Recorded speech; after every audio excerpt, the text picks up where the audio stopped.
کیونکہ اس نکاح کے بارے میں فارس نہیں جانتا تھا اور انہیں اس چیز کا ہی ڈر تھا کہ وہ سب کے سامنے انکار کر دے گا۔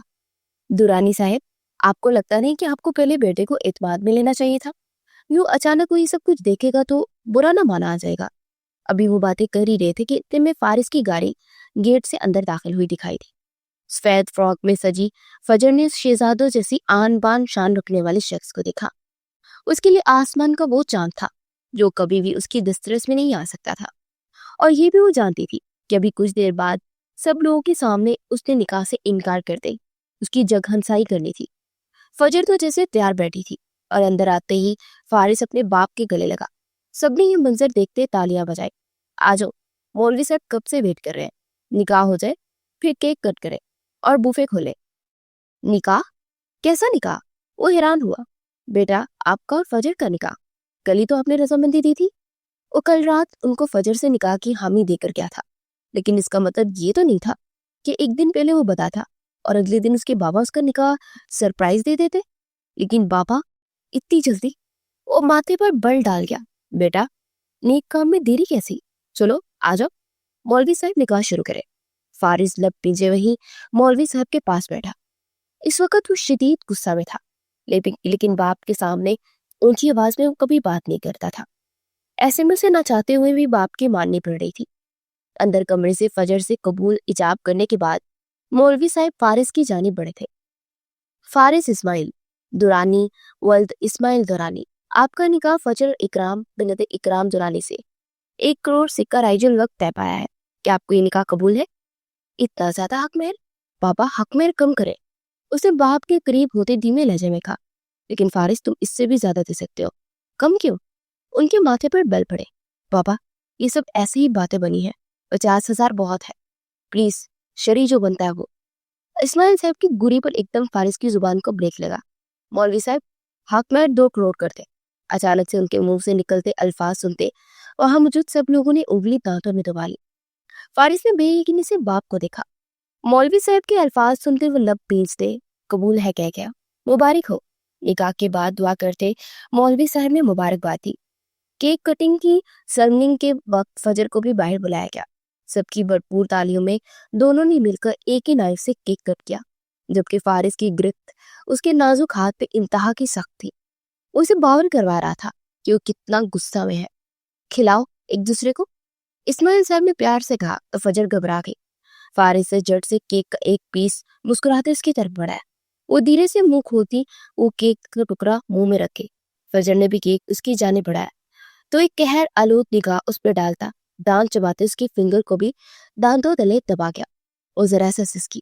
سب نے ہوٹنگ کی تو فجر نے گھبرا کر اپنا ہاتھ پیچھے کر لیا۔ بوفے کھل چکا تھا جبکہ فارس فون کال اٹینڈ کرتا وہاں سے دور ہٹ گیا۔ Faris, have a love each other, how can you do it? دوسری جانب مرینا تھی، اس کی محبت، اس کی چاہت۔ تمہیں کس نے بتایا؟ وہ حیران ہوا۔ ابھی بات یہ نہیں کہ مجھے کس نے بتایا، بات یہ ہے کہ یہ سچ ہے یا جھوٹ۔ مرینا، میں تم سے مل کر تمہیں ساری بات سمجھاؤں گا یار، پلیز سمجھنے کی کوشش کرو۔ اچانک ہی بابا نے میرے سر پر یہ بم پھونک دیا۔ فارس، تم دودھ پیتے بچے تو نہیں ہو کہ جس کسی نے نکاح کے لیے بٹھایا اور تم چپ چاپ بیٹھ کے؟ وہ روندی ہوئی آواز میں بولی۔ تم جانتی ہو میں اپنے بابا کی کسی بات کے لیے انکار نہیں کر سکتا، اور میرا کیا؟ وہ رو دی۔ تم میری محبت ہو مرینا، تمہاری جگہ کوئی نہیں لے سکتا، اور یہ فجر تو بالکل نہیں، ٹھیک ہے؟ ویسے ہی جیسے آج تمہیں یہ نکاح کی خبر ملی، طلاق کی بھی مل جائے گی، ڈونٹ وری، ٹرسٹ می میری جان۔ وہ اسے سمجھاتا ہوا رونے سے منع کر رہا تھا کہ تبھی ایک وجود نے اس کی یہ بات سنی۔ اس کی آنکھیں چمکی۔ اگر ایسا ہو جاتا تو اس شخص کے وارے نیارے ہو جاتے جو آج پہلی بار فجر کو دیکھ کر اپنا دل ہار بیٹھا تھا۔ اس کا خوبصورت نازک سا نسوانی وجود اس شخص کو پاگل کر گیا تھا۔ وہ ایک دل پھینک بندہ تھا۔ ہر خوبصورت لڑکی اس کی کمزوری تھی۔ جب تک اس کے ساتھ رات نہ گزار لے اسے سکون نہیں آتا تھا۔ ایسے میں فجر اسے بری طرح گھائل کر گئی تھی۔ اسے اب فجر کے ساتھ ایک رات گزارنی تھی۔ اس کا نکاح فارس سے ہوتا دیکھ وہ دل محسوس کر رہ گیا تھا، کیونکہ فارس پورے خاندان میں جنونی، ضدی اور غسیلا مشہور تھا، اور جہاں کی زبان سے بات نہ بنے وہ ہاتھ کا بھی استعمال کر لیتا تھا۔ اس لیے کامران نے چاہنے کے باوجود اس لڑکی کو جی بھر کے نہ دیکھا تھا، اور اب جب کسی یہ پتہ چل گیا تھا کہ اس نکاح میں فارس کی رضامندی شامل نہیں، لہٰذا اس کے ساتھ اپنا ٹانکا فٹ کر سکتا ہے۔ کامران فارس کی پھپھو کا بیٹا تھا جو زیادہ تر شہر سے باہر رہتا تھا۔ آج بائی چانس وہ آ گیا تھا۔ اب اس کی نظریں فجر کو ڈھونڈ رہی تھی جو اسے اپنے کمرے کی جانب جاتی دکھائی دی۔ سبھی اسی وقت کھانے میں مصروف تھے۔ موقع دیکھتے ہوئے چپکے سے فجر کے کمرے کی جانب بڑھ گیا۔ اس نے کمرے کا دروازہ لاک نہیں لگایا تھا۔ وہ بہت آرام سے اندر گھس گیا۔ وہ اپنا دوپٹہ اتار کر بھی ایک طرف رکھ ہی رہی تھی کہ کسی انجان شخص کو روم میں آتے تھے دوبارہ سے اوڑھ گئی۔ کون ہے آپ اور میرے روم میں کیا کرنے آئے ہیں؟ وہ غصہ ضبط کرتے ہوئے بولی۔ دروازے سے۔ وہ بہت ہی پرسکون ہو کر اسے جواب دیتا ہوا بولا، نکلو میرے کمرے سے ابھی۔ ایسے کیسے چلا جاؤں؟ اتنی مشکل سے تو اندر آنے کا موقع ملا ہے، اب دیدار کیے بغیر تو جانے والا نہیں یہاں سے۔ یہاں آؤ میرے پاس۔ کامران نے فجر کے دوپٹے کو کھینچنا چاہا تو وہ چیخ مارتے اپنا دوپٹہ اس کے ہاتھ سے چھڑا گئی۔ خبردار جو مجھے چھوا، شور مچا کر سب کو اندر بلا لوں گی۔ کس کو بلاؤ گے؟ اپنے اس شوہر کو جس نے تم سے نکاح بھی زور زبردستی کیا ہے۔ یہ تمہارے ہونے کے باوجود کسی اور لڑکی سے محبت کرتا ہے اور اسے یقین دلا رہا ہے کہ وہ بہت جلد تمہیں چھوڑ دے گا اور اس سے شادی کر لے گا۔ کس بات کا تمہارے اندر نخرہ ہے؟ میرے پاس آؤ، تھوڑا وقت دو، خوش کرو، میں تمہیں خوش کر دوں گا۔ کامران نے اس کے ہوش ربا روپ کو دیکھتے مخمور لہجے میں کہا۔ اس کی بات سنتے ایک پل کو فجر کا دل لرزا۔ وہ جانتی تھی کہ وہ فارس کی پسند نہیں ہے، لیکن یوں کوئی اور آ کر اس کے منہ پر یہ سچ بولے گا اسے اندازہ نہیں تھا۔ اب پاس آؤ گے یا مزید نخرے دکھانے کا ارادہ ہے؟ کامران کہتے ہی چلتا ہوا خود اس کے قریب آیا۔ اس سے پہلے کہ اسے چھوتا، فجر کا ہاتھ اس کے اوپر اٹھ گیا۔ 5 انگلیوں کا نشان اس کے چہرے پر چھوٹ گیا۔ اب اگر تم نے مزید پیش قدمی کی تو منہ نوچ لوں گی تمہارا۔ وہ بچھڑی شیرنی کی طرح اس کے اوپر چپٹی تھی۔ اسے یہاں آئے کافی وقت بیت گیا تھا۔ اسے اب نکلنا تھا کہ اس سے پہلے کوئی ادھر آ جاتا۔ دیکھ لوں گا میں تمہیں، یہ تھپڑ تمہیں بہت مہنگا پڑنے والا ہے، اس کی قیمت تم اپنا آپ مجھے سونپ کے چکاؤ گی۔ وہ غصے سے للکارتا ہوا واپس باہر نکل گیا، جبکہ فجر اس کے جاتے ہی دروازے کو لاک لگا گئی اور دروازے کے ساتھ لگی بیٹھی پوٹ پوٹ کر رو دی۔ اپنے گھر میں عزت کا خطرہ، وہ بھی فارس کے نام کے ساتھ جڑ کر، کیا وہ اتنی ارزاں ہو گئی تھی؟ اس نے اپنے دل کے مقام پر ہاتھ سے مکے مارے۔ اس کا جی چاہا اس دل کو نوچ کے پھینک دے جس میں وہ ظالم شخص فارس ترانی بستا تھا۔ اب سے نہیں، نہ جانے کب سے۔ وہ شدت سے رو دی۔ جانے دل میں کب سے ہے تو، جب سے میں ہوں تب سے ہے تو، مجھ کو میرے رب کی قسم یارا سب سے پہلے ہے تو۔ میں ٹھیک ہوں، ایسے نہ پریشان ہو جایا کرو۔ آج بہت دنوں بعد یونی آئی تھی۔ یونی میں اس کا ایک ہی دوست تھا، حشام علی، اور دوست حوریہ ثاقب۔ ان دونوں کے ہونے سے ہی فجر کی زندگی میں رونق تھی۔ وہ دونوں اسے سچے دل سے جانا چاہتے تھے۔ اچانک نکاح پر حشام نے اسے آڑے ہاتھوں لیا تو وہ رو دی۔ اب حشام پریشان ہوتا اسے دیکھ رہا تھا۔ فجر، کوئی بات پریشان کر رہی ہے کیا؟ تو ہمیں بتاؤ۔ حشام کی بات پر سے زبردستی مسکراتے سر نفی میں ہلایا۔ وہ اپنی وجہ سے اپنے دوستوں کو پریشان نہیں کرنا چاہتی تھی، اس لیے پھر سے چھپا گئی۔ تبھی دور سے حوریہ آتی دکھائی دی۔ وہ سیدھا آتے اس کے گلے لگی۔ جا بے وفا جا، مجھے بات نہیں کرنی، اکیلے ہی نکاح کر لیا اور ہمیں بلانا بھی ضروری نہیں سمجھا۔ وہ ہنسمکھ نٹکھٹ شرارتی سی فجر کی زندگی کی اللہ کی طرف سے بہت بڑی رحمت تھی۔ مجھے خود نہیں پتا تھا کہ آپ لوگوں کو کیا بتاتی۔ وہ من منائی، چلو پھر ٹریٹ بنتی ہے، ٹریٹ دو۔ اسی بازو سے پکڑ کے کھینچنے لگی۔ فجر نے مدد طلب نظروں سے ہاشم کی جانب دیکھا جو ان کو جاتے ہوئے دکھتا مسکرا دیا۔ اب اسے کیا بتاتا کہ ان دنوں جب وہ یونیورسٹی سے غیر حاضر تھی تو حوریہ شاہ کے ساتھ اس کی کتنی بڑی لڑائی ہو چکی تھی اور اب تو وہ اسے منہ بھی نہیں لگا رہی تھی اور دونوں میں ناراضگی چل رہی تھی۔ ارے رکو تو، ہاشم کو بھی تو آنے دو۔ فجر نے حوریہ کو روکتے ہوئے کہا، وہ آ کر کیا کرے گا؟ ہم دونوں لڑکیوں میں اس کا کیا کام؟ اس کو رہنے دو۔ وہ تنگ کر بولی، حوریہ وہ ہمارا دوست ہے، پھر ہم پارٹی بھی تو مل کر ہی کریں گے نا۔ نہیں، تم مجھے الگ سے دو اور اس کو الگ سے دے دینا۔ ابھی چلو میرے ساتھ۔ حوریہ نے پھر سے اسے کھینچا۔ اتنے میں زمل ہاشم کے پاس آن کھڑی ہوئی۔ ہاشم پلیز، مجھے یہ سوال سمجھ نہیں آ رہا، تو مجھے سمجھا دو نا۔ زمل بہت محبت سے پوچھ رہی تھی۔ ابھی وہ جواب دیتا کہ حوریہ آگ بگولا ہوتی، تن فن کرتی اس کے پاس پہنچی۔ نہیں، یہ نہیں سمجھا سکتا، ابھی ہم پارٹی کرنے جا رہے ہیں، تو تم کسی اور سے رابطہ کرو۔ حوریہ ٹیڑھے میڑے منہ بناتی ہاشم کو کلائی سی زبردستی تھامے اس کو اپنی طرف کھینچتی۔ حیرانی سے اسے دیکھنے لگا وہ۔ کون سی پارٹی؟ مجھے تو کوئی پارٹی نظر نہیں آ رہی۔ زمل نے اونچی آواز میں پوچھا تو ذرا سا رخ موڑے اسے دیکھتی گہرا سانس بڑھ گئی. یہ میں ہوں، یہ میرے دوست ہے، اور ہم سب مل کر کنٹین میں پارٹی کرنے جا رہے ہیں. آخر میں وہ بہت ادا سے کہتی اتراتی ہوئی دونوں کے ہاتھ تھامے آگے بڑھ گئی. فجر اور حشام کے چہرے کو بھرپور مسکان نے چھوا. تینوں نے مل کر خوب انجوائے کیا. آنے والے وقت سے بے خبر وہ تینوں آج کو جی رہے تھے. تم مجھ سے پیار نہیں کرتے فارس. اگر تم مجھ سے پیار کرتے ہو تو ابھی تک اس کو اپنے نکاح میں نہ رکھا ہوتا. مانا کہ تمہارے پاپا نے زبردستی تمہارا نکاح سے کر دیا، لیکن اب تم اس نکاح کو ختم تو کر سکتے ہو نا، کوئی بھی بہانہ بنا کر. اگر اس نکاح کو ختم نہیں کرو گے تو تم ہمارا رشتہ لے کر میرے گھر کیسے آؤ گے؟ اور میری امی کبھی بھی شادی شدہ شخص کے ساتھ مجھے رخصت نہیں کریں گی. فارس، تم پلیز سمجھنے کی کوشش کرو. لڑکی کو طلاق دے کر سائڈ پر کرو. مرینا اس وقت سخت غصے کے عالم میں تھی. تقریباً آج ان کے نکاح کو 1 ماہ ہو چکا تھا، لیکن دوسری طرف مرینا کی والدہ نے اس کے لیے رشتہ دیکھنا شروع کر دیے تھے. اس لیے اب وہ فارس سے خفا ہو رہی تھی. فکر نہیں کرو، ایسا نہیں ہوگا. بہت جلد میں اس بوجھ سے آزادی حاصل کر لوں گا. بس مجھے ایک موقع کی تلاش ہے، اس کے بعد دیکھنا. موقع کی تلاش کیوں کر رہے ہو؟ تم موقع خود کیوں نہیں برابر کرتے؟ مرینا نے اس کی بات کاٹتے ہوئے کیا مطلب؟ کیا کہنا چاہ رہی ہو تم؟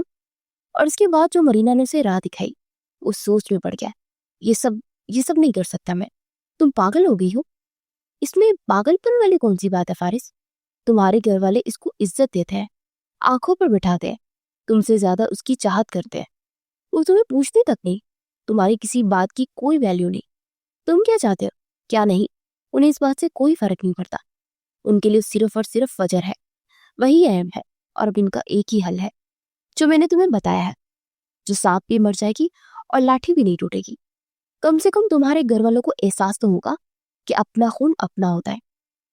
وہ اسے کیا باور کروانا چاہ رہی تھی فارس یہ تو نہیں سمجھ سکا، لیکن اس کی کچھ باتیں فارس کے دل پر لگی تھی. کیونکہ یہ سچ تھا کہ گھر اس کا تھا، لیکن اس گھر میں اہمیت فجر کی تھی. اور اب اس کو واقعی اس کے بارے میں سیریس ہو کر سوچنا تھا. اسے فجر کو صرف اپنی زندگی سے نہیں، اس گھر سے بھی باہر نکالنا تھا، اور اس کے لیے بہت بڑی چال کھیلنی پڑنی تھی. فجر بیٹا، تم بھی ساتھ چلتی تو بہت اچھا ہوتا. رقیہ خالہ کے گھر ان کے پوتے کا آج عقیقہ تھا. اسماعیل صاحب اور تبسم بیگم دونوں جانے کے لیے تیار کھڑے تھے اور فجر کو بھی ساتھ لے جانا چاہتے تھے. لیکن فجر کی طبیعت بہت زیادہ خراب ہونے کی وجہ سے اس نے جانے سے انکار کر دیا. تائی جان، میں پھر کسی دن چلی جاؤں گی، آج بالکل بھی ہمت نہیں ہے. زکام زیادہ لہجے میں وہ بولتی ذرا سا اٹھ کر بیٹھی. میں تمہارے تائی جان سے کہتی ہوں کہ وہ اکیلے چلے جائیں. تمہاری طبیعت ٹھیک نہیں ہے نا تو میں بھی. ارے نہیں تائی جان، اتنی بھی خراب نہیں ہے. آپ میری وجہ سے اپنا جانا کینسل کر دیں. اب جانتی ہے نا کہ خالہ کتنی ناراض ہو جائیں گی. آپ جائے. اچھا تم پھر اپنا خیال رکھنا. موسم بھی بہت ابرلود ہوا پڑا ہے. سب کچھ فریج میں تیار پڑا ہے، فارس آئے تو دیکھ لینا کھانا وغیرہ. کیونکہ شانو کی امی بھی بیمار ہے تو جلدی چھٹی لے گئی تھی. صبح کوشش کروں گی کہ میں تمہارے تایا کے ساتھ جلدی آ جاؤں. وہ اس کا ماتھا چومتے اسے اللہ حافظ کہتے باہر نکل گئی، جبکہ وہ واپس پھر سے بستر پر ڈے سی گئی. رقیہ خالہ کا گھر 2 گھنٹے کے فاصلے پر تھا، اور وہ جب بھی ان کے گھر جاتے تو وہ رات روک لیتی تھی، اس لیے اسے سمجھا کر جا رہی تھی. فارس رات کو کافی لیٹ گھر آیا تھا. اسماعیل صاحب سے فون پر اطلاع دی تھی کہ آج وہ گھر پر نہیں تو جلدی گھر چلا جائے، جس کی وجہ سے وہ زیادہ لیٹ گھر پر آیا تھا. اسے گھر میں کسی رضی روح کی موجودگی محسوس نہ ہوئی. وہ گھر آتے کچھ دیر ٹی وی لاؤنج میں بیٹھا رہا. اس وقت اس کی دماغ میں جو چل رہا تھا وہ صرف بربادی کی طرف لے جانے والا راستہ تھا. وہ یہ سب کرنا چاہتا تھا پر اس کا ضمیر نہیں مان رہا تھا. بالآخر ضمیر ہار گیا. اب اس کا رخ فجر کے روم کی جانب تھا. دروازہ دھیرے سے کھولتا وہ اندر داخل ہوا. وہ نسوانی وجود اس وقت کمفرٹر میں گول تھا. فارس کا جی چاہا کہ یہیں سے واپس لوٹ جائے، لیکن پھر خود کو حق بجانب سمجھتے اس لیے فجر کی جانب پیش قدمی کی. دھیرے سے اس کے وجود سے کمفرٹر کو ہٹایا. اس کا چہرہ انتہائی لال ہوا تھا. فارس نے جھک کر اس کا ماتھا چیک کیا. وہ بخار میں بری طرح بھنک رہی تھی. فجر فجر اسے آوازیں دے رہا تھا، لیکن وہ ہوش و آواز کھوئے ہوئے تھی. وہ دھیرے سے اسے باہوں میں بڑھتے باتھ روم میں لایا اور نیم گرم پانی کے شاور کے نیچے کھڑا کر دیا. وہ لڑسی تھی اور فارس کے سینے سے لگتی اس کی باہوں میں سمانا چاہا، اس کے مخملی وجود کو اپنے سے چپکتے محسوس کرتے. فارس کے پورے جسم میں سپارک سا پیدا ہوا تھا. اس کے ساتھ چپکے چلی جا رہی تھی. ٹھنڈ لگ رہی ہے، وہ بات مکمل نہ کر پائی تھی. فارس نے شاور بند کرتے اسے واپس روم میں لاتے بستر پر لیٹایا۔ ان لمحوں میں وہ تھر تھر کانپ جا رہی تھی، جبکہ شاور کے نیچے کھڑے ہوتے ہی فارس کو بھی سارے کپڑے بھیگ گئے تھے۔ وہ ذرا سا اس کے چہرے پر جھکا اور اس کی آنکھیں بند تھی، لب کپ کپا رہے تھے، جسم میں ہلکا ہلکا لرزہ طاری تھا۔ اس کی صاف شفاف گردن پہ پانی کی بوندیں کسی ابر نیسا کی طرح قطرے کی مانے چمک رہی تھی۔ فارس نے بے اختیار ہوتے اس کی گردن پہ لب رکھے تو اس کے جسم کو اب ٹھنڈا پایا۔ اس کے جسم کا ٹیمپریچر ایک دم گرا تھا، اس کی سانسیں بھی مدم چل رہی تھی۔ فجر وہ پریشان ہوتا اسے پکار گیا۔ اس کے چہرے پر تھپکی تھی، لیکن وہ اپنی آنکھیں نہیں کھول پا رہی تھی۔ فارس کی نگاہ اس کے گیلوں کپڑوں پر گئی تو لائٹس آف کر گیا۔ لمحے سرکتے جا رہے تھے اور وہ اس کو اپنے قریب کرتا سارے پردے گراتا چلا گیا۔ فجر کو خود پہ وزن محسوس ہوا تو اس کی سانسیں رکنے لگی۔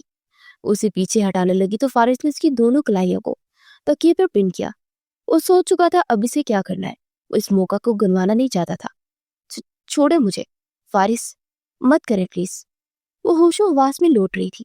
اپنے اوپر جھکے فارس کو دیکھتے وہ تڑپی تھی۔ اسے یقین نہ آیا کہ اس سے نفرت کے دعوے کرنے والا شخص یوں اس کے قریب آ جائے گا، وہ بھی رات کی تاریکی اور اکیلے پن کا فائدہ اٹھانے۔ دور ہٹے ورنہ طے جان کو آپ کی شکایت لگاؤں گی۔ وہ چلائی تھی پر اس کی آواز فارس کے لبوں میں دم توڑ گئی۔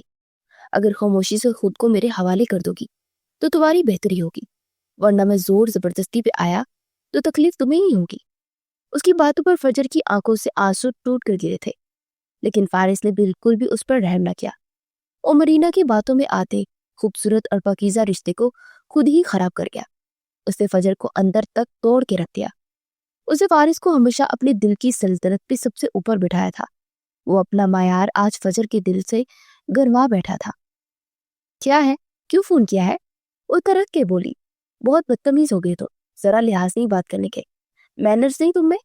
حشام نے خفگی بھرے لہجے میں کہا۔ او ہیلو، مجھے تمیز نہ سکھاؤ، کام کی بات کرو۔ ناک سے مکھی اڑانے والے انداز میں بولی۔ مجھے ملنا ہے ابھی تم سے۔ حشام نے بھی بنا بحث کیے اصل مدعے پر آنا ضروری سمجھا۔ کیوں ملنا ہے؟ ملو گی تو بتاؤں گا نا۔ ایڈریس سینڈ کر رہا ہوں، فوراً پہنچو۔ وہ آرڈر لگاتا کال بند کر گیا۔ ایک تو مجھے اس بندے کی سمجھ نہیں آتی، جب دیکھو روب جما رہا ہوتا ہے۔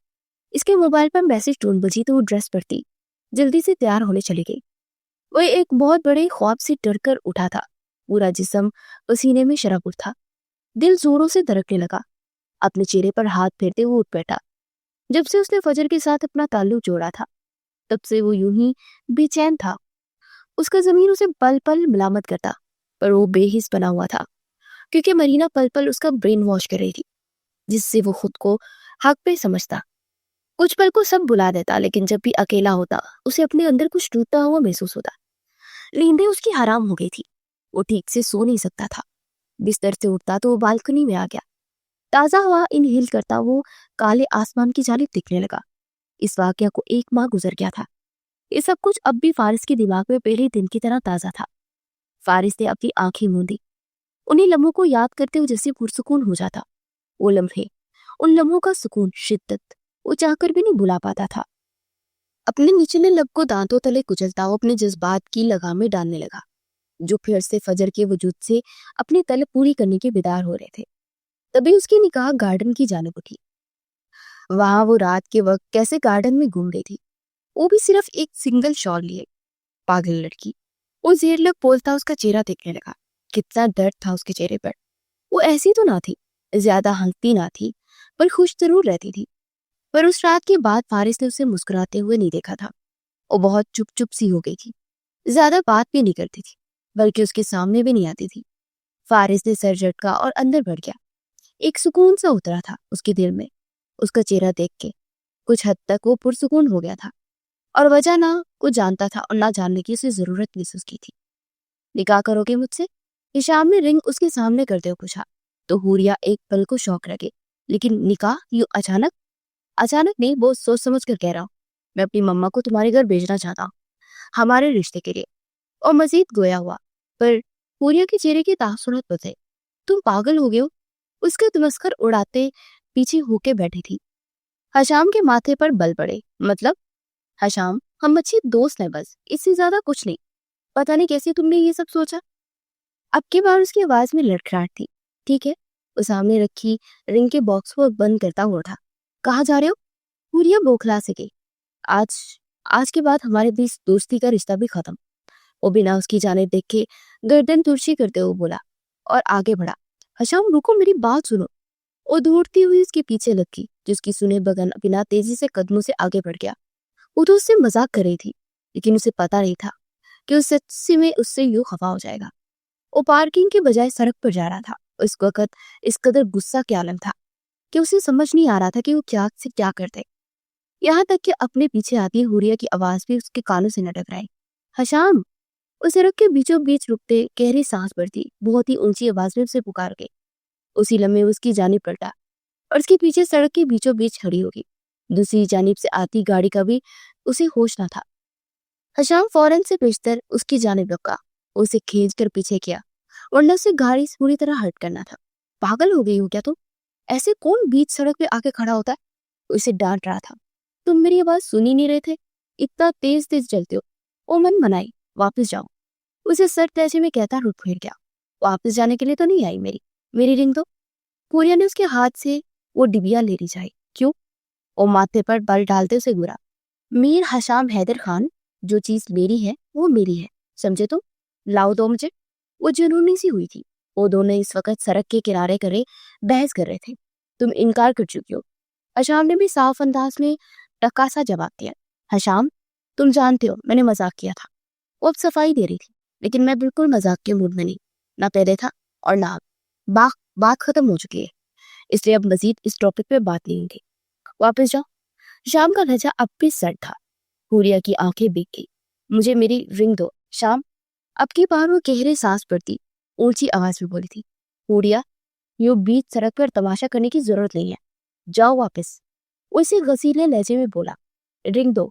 اس کا گریبان تھامے اس کی آنکھوں میں آنکھیں ڈالے ہوئے بولتی، آنسو کو آنکھوں میں بہنے سے نہ روک پائی۔ امپاسبل، وقت گزر گیا اور تم اسے کھو چکی ہو۔ حسام کا لہجہ اب مزید سرد ہوا۔ ہوریا نے دھیرے سے اس کا کالر چھوڑا، اپنے آنسو پوچھے اور سر اس بات میں ہلاتے پیچھے قدم لیتی وہ وہاں سے بھاگی۔ اف، کیا کروں اس لڑکی کا، آفت ہے پوری۔ حشام نے اس کے پیچھے لپکا، وہ اب بیچ سڑک پر بھاگ رہی تھی۔ حشام نے فوراً سے اسے جا لیا اور اس کا ہاتھ تھامے اپنی گاڑی کی جانب بڑھا۔ بہت ہی کوئی اتری ہوئی لڑکی ہو، تو کوئی عقل ہے یا نہیں تم میں؟ گاڑی میں بٹھاتے وہ خود ڈرائیونگ سیٹ پر آیا، جبکہ ہوریا خاموش رہی۔ وہ گاڑی سٹارٹ کر گیا۔ کچھ پل دونوں کے بیچ خاموشی چھا گئی۔ وہ ونڈو اسکرین پر دیکھتے بمشکل خود پر ضبط کیے بیٹھے تھی کہ ایک خوبصورت جگہ پر گاڑی روکتے حشام نے اس کی جانب مڑا۔ ارد گرد درخت اور سبزہ زار تھا اور اکا دکا لوگ ہی تھے۔ حشام نے ڈبیا کھول کر رنگ اس کی انگلی میں پہنا دی اور پھر بھی چپ رہی۔ آنسو پوچھے تو گالوں کو رگڑ رگڑ کے لال کر دیا۔ تم مذاق کر سکتی ہو، میں کروں تو غصہ؟ رونا تو نہ، یہ غلط بات ہے۔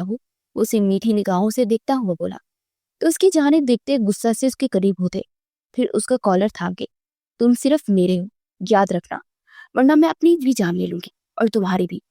وہ جنونی لڑکی اس وقت حشام کا دل دھڑکائے جا رہی تھی۔ اس کی اتنی نزدیکی سے وہ اب مشکل ہی وہ ہضم کر پا رہا تھا۔ دھیرے سے اس کے ہاتھ سے کالر کو چھڑواتے اسے دیکھتا دھیما سا مسکرایا۔ جسٹ ریلیکس جان، تمہارا ہی ہوں، اتنا جنونی مت ہو، یہ نہ ہو کہ کل رشتے کی وجہ سیدھا بارات لے آؤ۔ اسی محبت پاش انداز میں کہتا گاڑی سٹارٹ کر گیا۔ جی نہیں، بارات پڑھائی مکمل ہونے کے بعد۔ وہ اطراء کے رنگ کو دیکھتی مسکرا کر بولی، ایسا تو نہیں ہو سکتا، اس اتھری گوڑی کو لگام کی بہت ضرورت ہے، اس لیے میں نے دیر بالکل نہیں کرنی۔ اور معنی خیز انداز میں بولتا اسے پہلی بار شرمانے پر مجبور کر گیا۔ وہ پہلی لڑکی تھی جو خود کو گوڑی کہنے پر شرما رہی تھی۔ فجر اس وقت شوق میں بیٹھی ہوئی تھی، جبکہ اس کی تائی جان اس کے پاس بیٹھی اس کی شکل دکھ رہی تھی۔ فجر کی پچھلے 3 دن سے طبیعت خراب تھی۔ آج چکر آئے تو ڈاکٹر کے پاس لے گئی۔ ڈاکٹر نے انہیں گڈ نیوز سنائی۔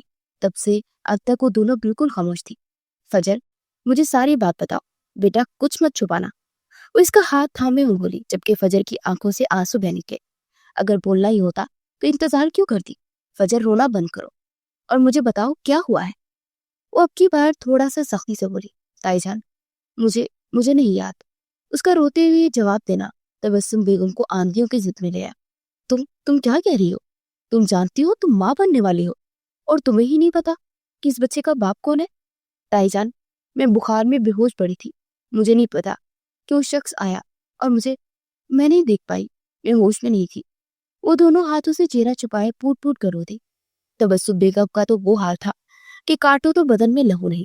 یہ بات تمہارے تایا جان کو پتا چلی یا فارس کو تو سب کچھ برباد ہو جائے گا. وہ بھی رو دی. انہیں کچھ سمجھ نہیں آ رہا تھا کہ کیا کرے. اگر یہ سب جاننے کے بعد فارس نے تعلق توڑ دیا تو وہ دل پہ ہاتھ رکھ گئی. تائی جان، میں ہر فیصلے کے لیے تیار ہوں. میں جانتی ہوں میرا کوئی قصور نہیں. میری بے ہوشی کا فائدہ اٹھایا گیا ہے، لیکن میں اپنی وجہ سے اس گھر کو بکھرنے نہیں دے سکتی. آپ تایا جان اور فارس کو سچ سچ بتا دیں. اس نے پہلی بار کوئی سخت فیصلہ لیا تھا. اگر وہ تمہیں طلاق دے دے تو اس بچے کا کیا ہوگا؟ وہ الجھی. اس وقت وہ فجر کی ماں بن چکی تھی. فجر نے اپنے پیٹ پر ہاتھ رکھتے ایک کھچکی لی. اس کا نصیب بھی اس کی ماں کی طرح ہوگا. ماں کی طرح یہ بھی آپ کے ٹکڑوں پر پلنے لگے گا. بکواس بند کرو. 2 تھپڑ کھاؤ گی مجھ سے. انہوں نے اسے کھینچ کر اپنے سینے سے لگایا. فجر کا دکھ انہیں اپنے دل پہ اترتا ہوا محسوس ہو رہا تھا، لیکن انہیں جلد از جلد کوئی قدم اٹھانا تھا. یہ بات زیادہ عرصہ تک چھپی نہیں رہ سکتی تھی. دوسرے دن تبسم بیگم نے شوہر اور بیٹوں کو بٹھا کر سب بتا دیا. فارس تو زلزلوں کی زد میں تھا. مطلب اتنے وقت سے وہ چپ تھی تو اسے یہی نہیں پتا اس رات کون آیا تھا. اسے یاد ہی نہیں تھا. وہ اپنے گھنے بالوں میں ہاتھ پھیرتا گہرا سانس بھرتے ماں باپ کو دیکھنے لگا. گھر کے اندر کوئی باہر والا کیسے آ سکتا ہے؟ اسماعیل صاحب پرسوچ انداز میں بولے. ابھی تو اس نے اتنی ٹینشن لی ہوئی ہے کہ بری طرح بخار میں بھٹک رہی ہے. میڈیسن دے کر سلایا. ہم بڑے ہیں درانی صاحب، اور بچی ہماری ذمہ داری ہے. ہمیں جلدی فیصلہ لینا ہوگا. تبسم بیگم کی بات پر وہ دونوں باپ بیٹا انہیں دیکھنے لگے. کیسا فیصلہ؟ فجر کا سیکنڈ من چل رہا ہے. میں چاہتی ہوں کہ اس کی فارس کے ساتھ رخصتی کرتے. مما، وہ حیران ہوا. فارس بیٹا، انکار مت کرنا. وہ معصوم ہے، اس کا کوئی قصور نہیں. اسے سزا مت دینا ورنہ یہ دنیا والے اسے جینے نہیں دیں گے. وہ رو دی تھی. ماحول ایک دم تناؤ کا شکار ہو گیا. ٹھیک ہے، میں یہ رخصتی لینے کو تیار ہوں، لیکن میری ایک شرط ہے. وہ فوراً راضی ہو گیا، لیکن ایک شرط بھی رکھ دی. کیسی شرط؟ اسماعیل صاحب سے دیکھتے ہوئے پوچھا. ایک بات میں آپ کی مانوں گا، ایک آپ میری مانیں گے. میں دوسری شادی کروں گا اپنی من پسند لڑکی کے ساتھ، اور آپ دونوں میرا ساتھ دیں گے. اس کی بات پر دونوں ششر رہ گئے. فارس، تم ہوش میں تو ہو؟ یہ پلیز اسماعیل صاحب، اسے کرنے دے جو کرنا چاہتا ہے. بس فجر کو اپنا لے، ہمیں اور کچھ نہیں چاہیے. تبسم بیگم نے شوہر کو ٹوک دیا. بیٹا، تم فجر کو رخصت کروا لو. اس کے بچے کی پیدائش ہوتے تم جہاں کہو گے، جس سے کہو گے، میں خود تمہارا رشتہ لے کر جاؤں گی. وہ قطعی انداز میں بولی. مطلب مجھے 9 ماہ انتظار کرنا پڑے گا؟ وہ ماتھے پر بل ڈالے ہوئے بولا. تو اس پہ کوئی مذائقہ تو نہیں ہے نا؟ لوگ محبت کو پانے کے لیے کتنے سال کا انتظار کرتے ہیں. تم چند ماہ کر لینا. میں نہیں چاہتی کہ تمہاری دوسری بیوی کو دیکھ کر فجر کو ٹینشن ہو، اور ایک بار وہ فری ہو جائے، بچہ اس دنیا میں آ جائے، پھر تم آزاد ہو. تبسم بیگم کی بات پر وہ مٹھیاں بھیج گیا، جبکہ تبسم بیگم کی بات کو ہی مانا گیا تھا. اگلے دن شام کو چند قریبی رشتہ داروں اور دوستوں کی موجودگی میں سادگی سے رخصتی کر دی گئی. فجر تو جیسے زندہ لاش بن گئی تھی. اسے امید دی تھی کہ فارس اس کی رخصتی لے گا، پر جب اسے اس شرط کا پتا چلا اور جس وجہ سے اس نے رخصتی لی تو مبہم سا مسکرا دی. فائنلی وہ ہار کے بھی جیت گیا تھا اور فجر جیت کے بھی ہار گئی تھی. فارس روم میں آیا تو وہ کمفرٹر کھولے بیڈ گراؤنڈ سے ٹیک لگائے آنکھیں مندے ہوئی تھی. فارس نے اس کا چہرہ جانچنا چاہا. آیا واقعی سے کچھ یاد نہیں ہے یا وہ جھوٹ بول رہی ہے؟ اس رات خود فارس نے اس کے لبوں سے اپنا نام سنا تھا. کیا وہ مدہوشی میں بولی تھی؟ کیا اب اس کو کچھ یاد نہیں تھا؟ وہ کتنی دیر یوں ہی کھڑا رہا اور اسے دیکھتا رہا کہ اچانک فجر گھبرا کے اٹھی، اپنے سینے کو مسلنے لگی. تھوک کو اپنے اندر نگلتے ہوئے بمشکل اٹھتی باتھ روم کی جانب بھاگنے لگی کہ لڑکھڑا گئی. فارس نے اسے فوراً تھاما اور باتھ روم لے گیا. وہ وامٹنگ کیے جا رہی تھی، جبکہ فارس اسے کمر سے گریپ کیے ہوئے اس کی پشت کو اپنے سینے سے لگایا ہوا تھا. نڈال ہوتی وہ سر پیچھے پھینک گئی. فارس اسے باہوں میں بڑے باہر لاتے بستر پر لٹا گیا. فارس، اسماعیل درانی، ایک ناجائز بچے کے لیے میری اتنی فکر نہ کریں. اس ناجائز بچے کو آپ نے نام دے دیا، میرے لیے یہی بہت ہے. اور نڈال وجود اور کپ کپاتی آواز میں بولتی فارس کا دماغ کما گئی. Shut up! اس کے اپنے ہی بچے کو وہ ناجائز بول رہی تھی. کیسے برداشت کرتا ہوں؟ نہ تم ہوش میں ہو اور نہ تمہارے حواس اس وقت کام کر رہے ہیں. منہ بند کرو اپنا اور سو جاؤ. وہ پیچھے ہوتا وہ بولتا کبٹ کی جانب بڑھ گیا.